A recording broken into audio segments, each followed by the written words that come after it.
Jennifer, and I would like to welcome you to First Parish in Hingham, also known as Old Ship Church. We are on the land of the Massachusetts people, and so please keep in mind that this land is sacred to them. Everybody is welcome here. Do we have any newcomers here today that would like to stand and just introduce themselves?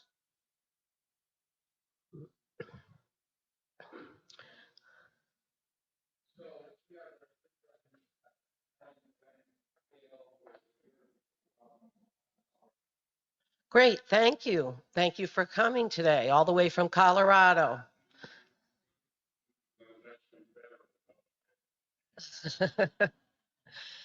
Thank you very much. Welcome to Old Ship Church. So we have coffee hour today.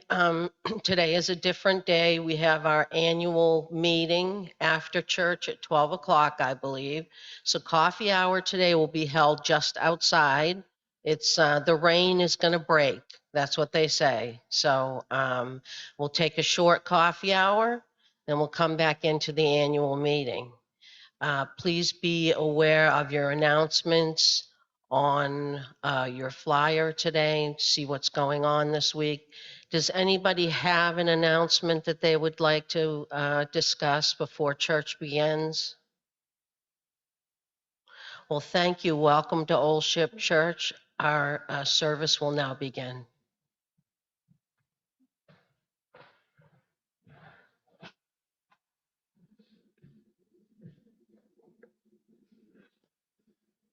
Hi, my name is Edmund. My pronouns are he and him. And this is our call to worship by Olympia Brown, one of the first female ministers in our denomination. It's called The Great Lesson. We can never make the world safe by fighting. Every nation must learn that the people of all nations are children of God and must share the wealth of the world. You may say this is impracticable, far away, can never be accomplished, but it is the work we are appointed to do. Sometime, somehow, somewhere, we must ever teach this great lesson. Good morning, everyone. Thank you for being here this morning. This morning's music has been chosen for us to contemplate the idea of war and peace, how that affects our everyday lives, and how we can explore that through music. The prelude this morning is written by Valentin Silvestrov, who is a Ukrainian composer.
For the child slide this morning, I'd like to share a quote that belongs to American writer E.B. White, who in 1952 wrote Charlotte's Web. I arise in the morning, torn between a desire to improve the world and a desire to enjoy the world. This makes it hard to plan the day.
Our hymn is number 1026 in the Teal hymnal.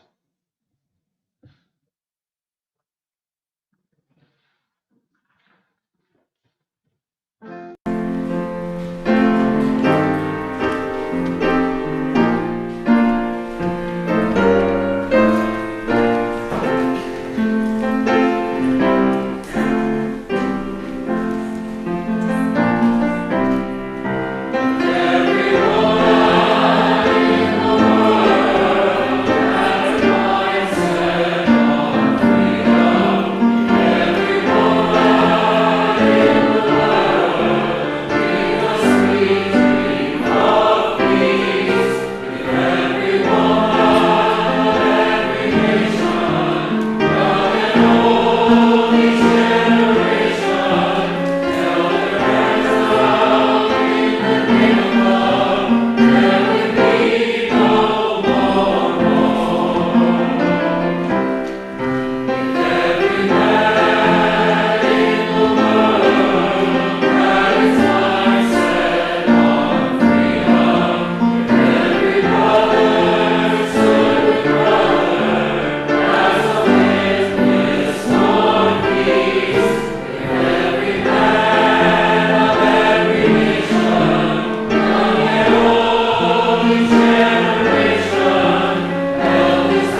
My name is Liz Flint, and my pronouns are she and her, and I'm a member of the Pastoral Care Committee. If you would like to share a joy, sorrow, or concern this morning, Edmund will light a candle in recognition. And remember, a joy shared is doubled, and a sorrow shared is cut in half. Karen will bring around a microphone. Hmm? Yep. Yeah. And please say your name. Yeah, hi, Jen, she, her. Let's call it a candle for victory. In 2 weeks, Hingham High School is having its 3rd annual queer prom. And Hingham High School, I just saw this advertised, Hingham High School in 1998 gained national attention, unfortunately, for violent incidents towards LGBT students. And some of us that were there at the time, I think we doubled our efforts to try to get involved with a greater national social movement for equality. So a candle of victory that social movements and social justice do work. And it's an issue of pouring water, and you never know when that glass is going to break. So candle of victory for the 3rd annual queer prom at Hingham High School. Thank you. Anybody else? Janice McPhillips, she, her. Candle of joy and thanks and celebration of the fact that we had a beautiful, very successful plant sale yesterday, mostly due to Ron Pilara and Brenda Black, who have a gorgeous garden, and they very generously share their plants and their time. And a lot of other people help too many to name, but there are some plants that will be for sale during our short coffee hour, and it's a great fundraiser for Old Ship, but it was also a lot of fun, a lot of great community conversations and people stopping by, and it was a really fun event, right? So thank you.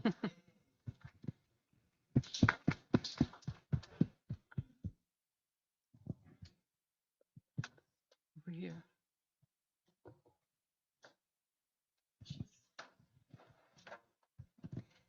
My name is Gwen, and this is also the 7th anniversary of my mom's passing, and her name was Elizabeth. It's a time of some sadness, but it's also fabulous memories, and we do keep her forever in our heart.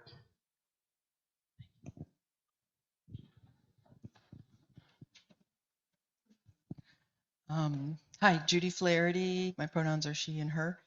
I just want to light a candle of happiness, gratitude for one of my 5-year-old students who had a really complex 7-hour surgery on Friday. And I got a picture of him in his bed, smiling a little bit from his grandma today.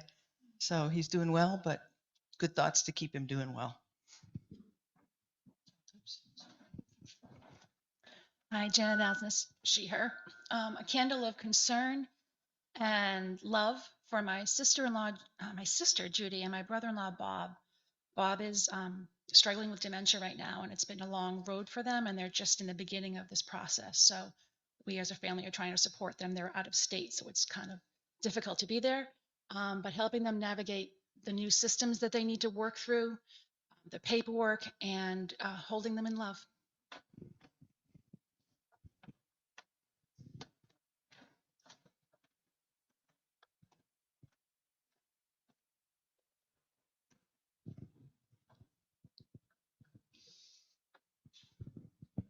Quick candle of joy. I've been away for a month and it's a joy to be here again.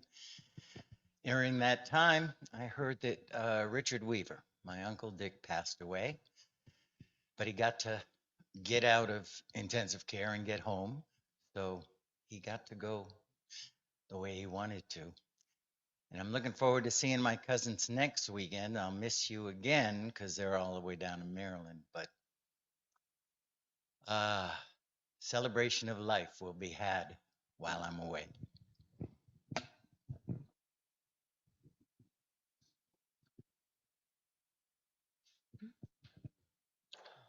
Are there any joys or sorrows? No. So these candles burn for any joys or sorrows that are deeply felt but unexpressed. Thank you.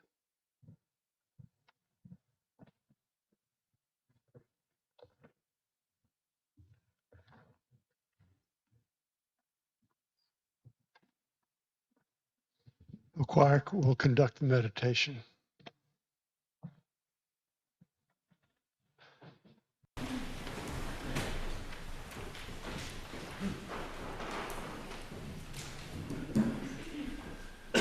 For this morning's meditation, we have a piece of music called Meditation on Breathing. This was written by a composer named Sarah Dan Jones, who lives in New Hampshire.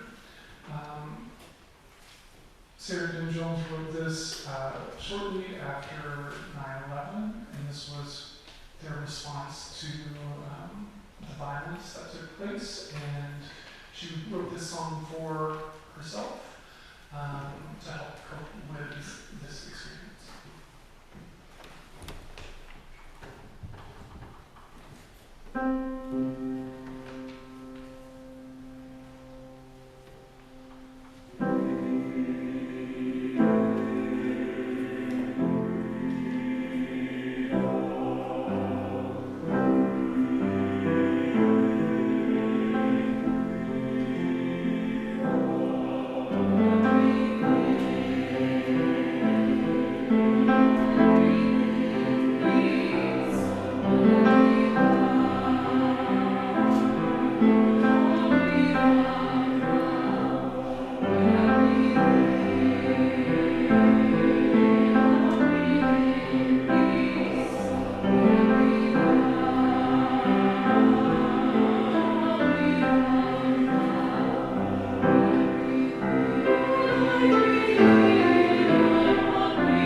morning.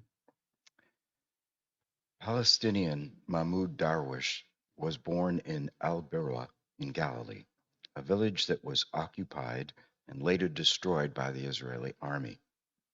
Considered a resistance poet, he was placed under house arrest when his poem Identity Card was turned into a protest song.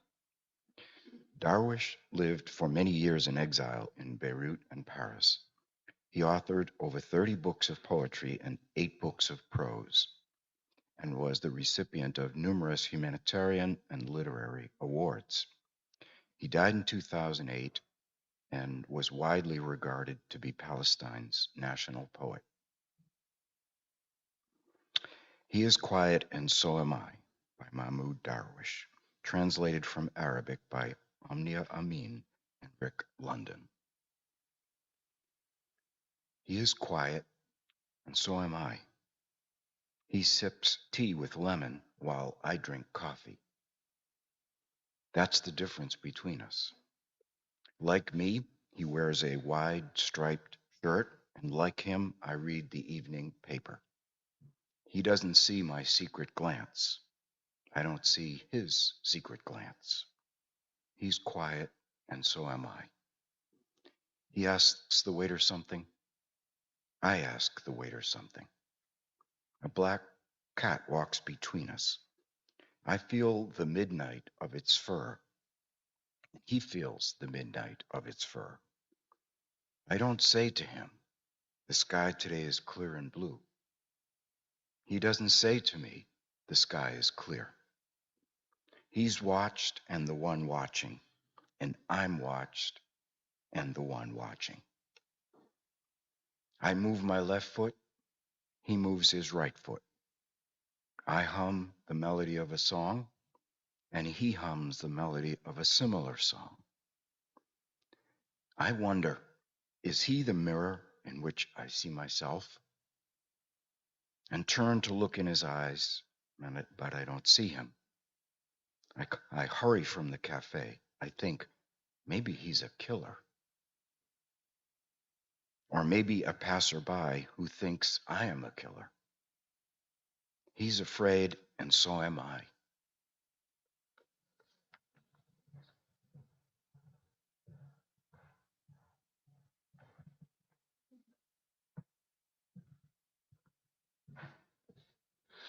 Our hymn is number 159. This is my song, one setting of the poem Finlandia.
morning.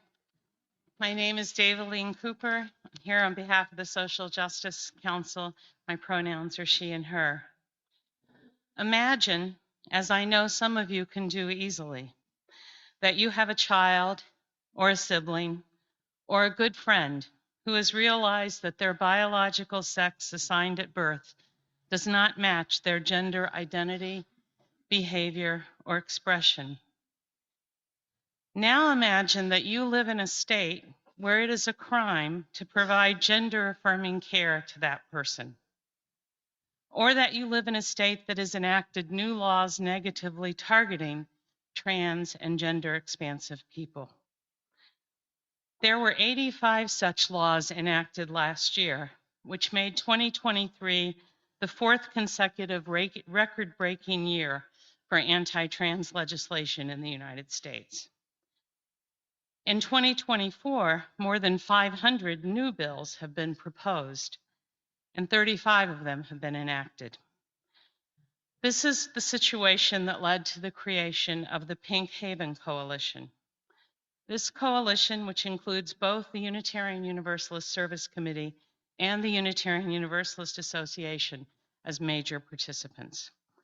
Pink Haven's work involves organizing and building networks of communities who are willing and able to be welcoming and affirming to trans people and their families who might be permanently relocating or leaving their homes temporarily to access gender-affirming care, or for other reasons, such as safety.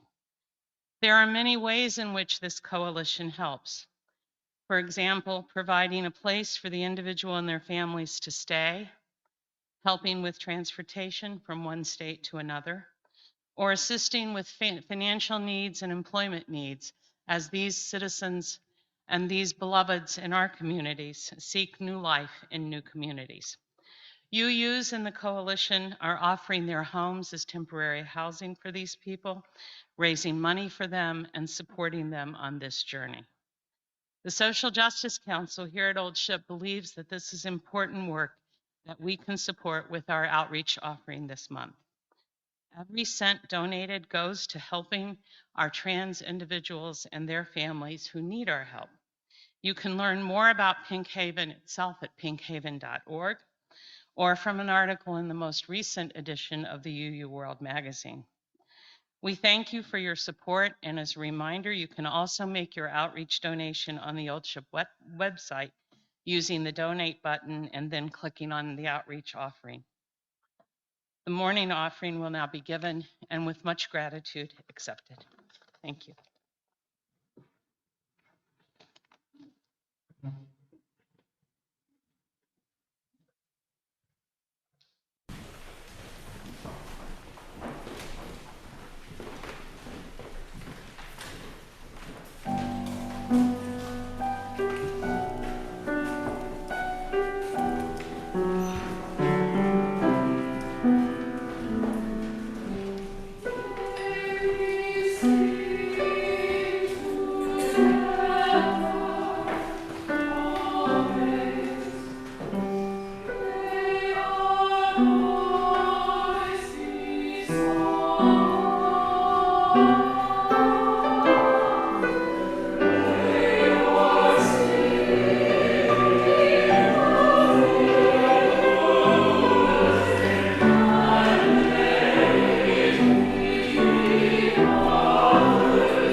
This is Music Sunday, and Christopher and the choir have put together a stirring and emotionally moving collection of pieces on war and peace. I was asked to do a short reflection. I start from the place from which I started 2 weeks ago when I preached on Moby Dick and evil. Jesus' Sermon on the Mount, where he urges his listeners not to return evil for evil, but rather if someone slaps you on one cheek, turn the other cheek. Over the years, many people who consider themselves followers of Jesus have tried to take this advice to heart, but it is not easily done. Since Russia invaded Ukraine, I have been struck by how the reaction of our UU churches has almost drowned the strains of pacifism. I had thought of Unitarian Universalism as a religion which honors peace. We certainly recite and sing words of peace, and every one neath their vine and fig tree shall live in peace and unafraid, and into plowshares turn their swords. Nations shall make war no more. What stirring language that is. But what is the reality behind it?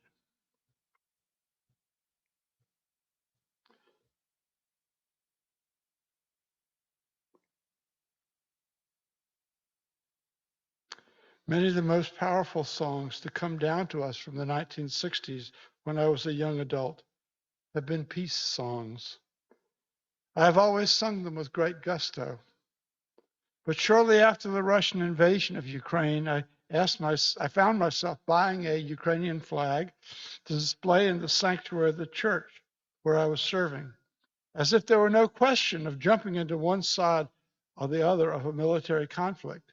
Neither I nor anyone else in that congregation had strong ties to modern Ukraine, though my wife's grandparents immigrated from there in the early 20th century.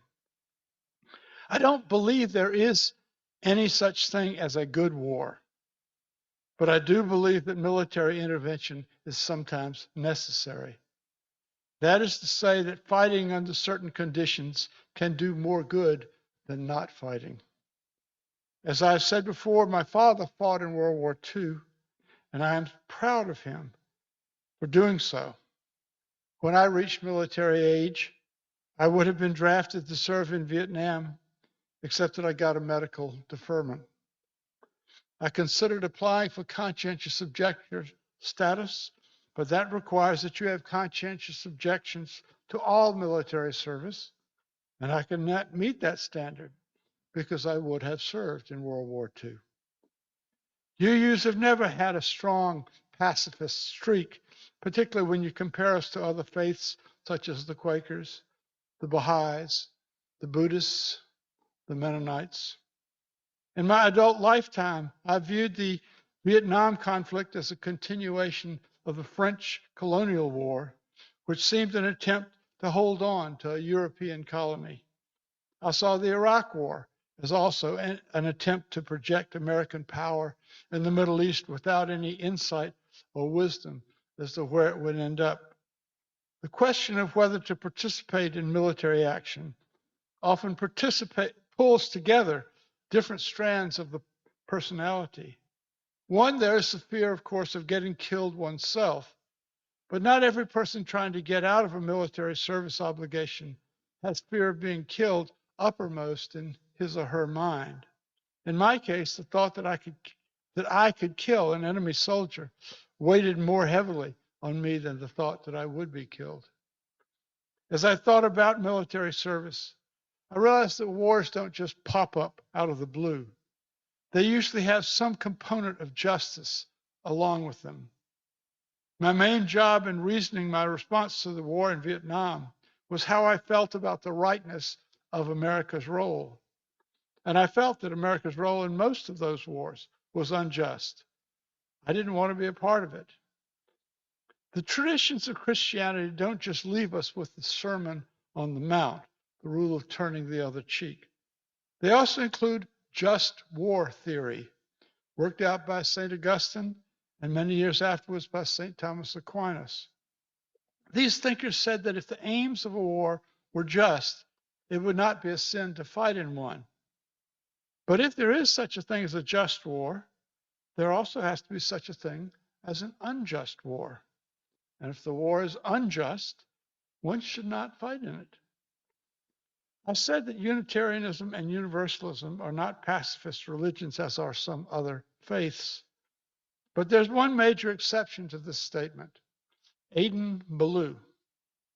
Adin Ballou, who is related to some of the other Universalist Ballous, was the founder of the utopian community called Hopedale in the Blackstone River Valley.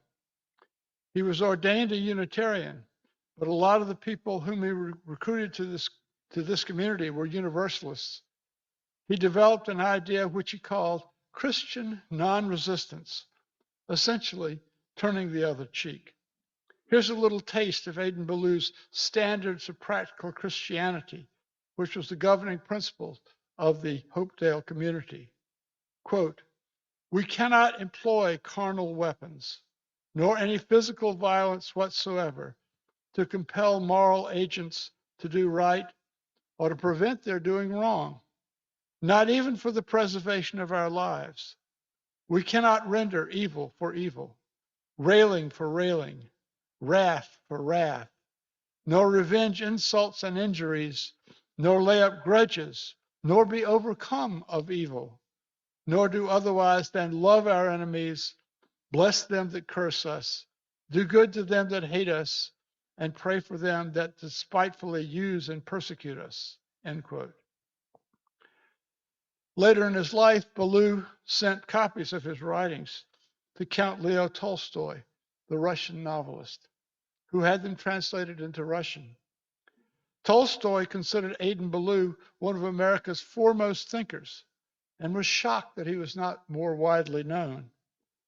And Tolstoy took up the idea of Christian non-resistance, and his advocacy came to the attention of Mohandas Gandhi in the freedom struggles of India.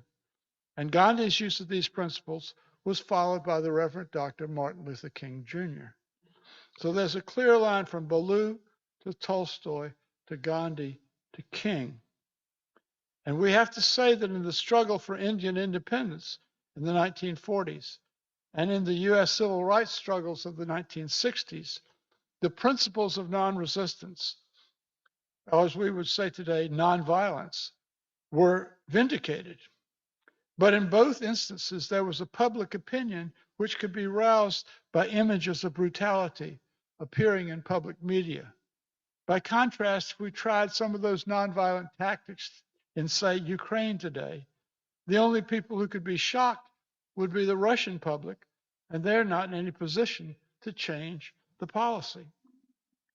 Adin Ballou in his day was a staunch believer in the abolition of slavery, but he felt too committed to the path of nonviolence to condone John Brown's abolitionist raid at Harper's Ferry or to participate in the Civil War on either side.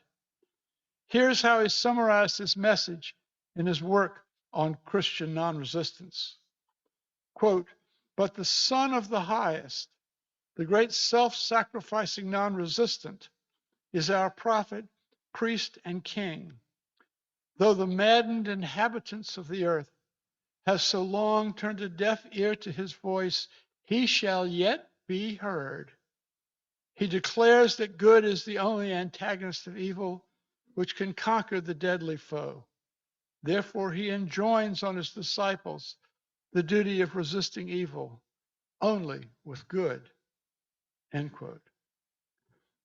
Now, there's another set of ideas which bears on this question of pacifism. There's a debate in Western philosophy on the nature of human nature and of society. Thomas Hobbes, back in the 17th century, believed that life in the state of nature was nasty, brutish, and short, because people were governed by their passions and appetites, and they were able to get along with each other only when they had strong governments which had a monopoly on the use of violence.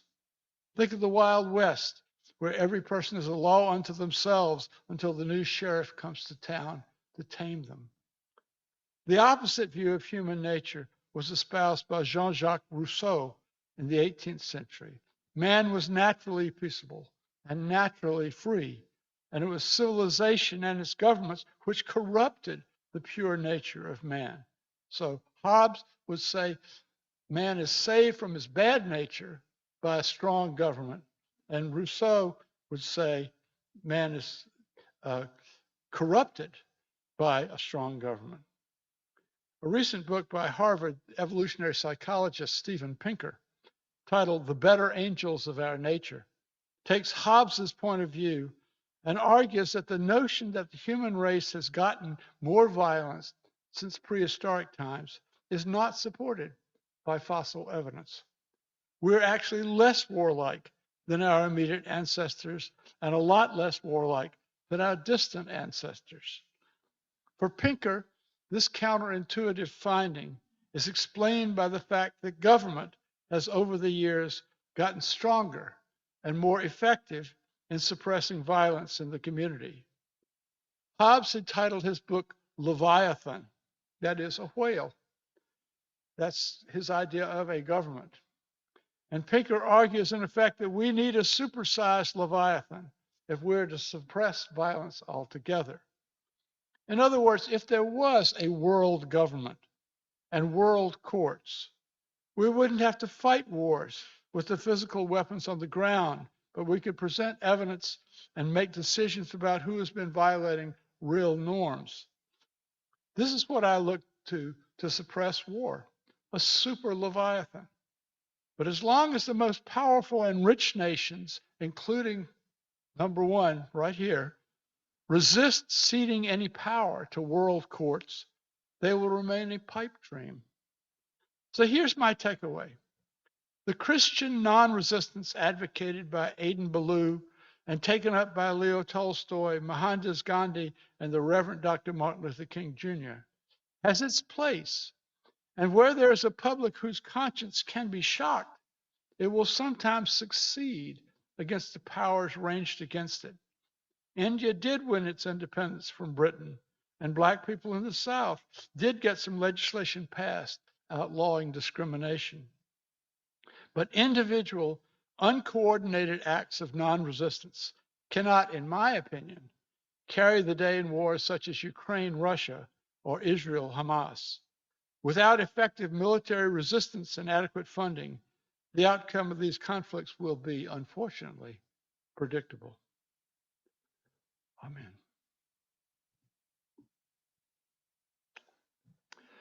Our last hymn is 131, Love Will Guide Us, Sally Rogers. 133.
If here you have found freedom, take it with you into the world.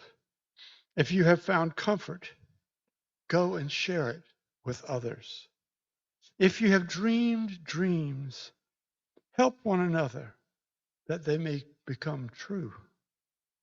If you have known love, give some back to a bruised and hurting world.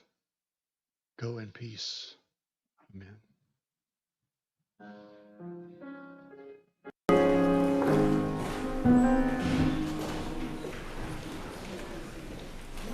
Young lay down my burden.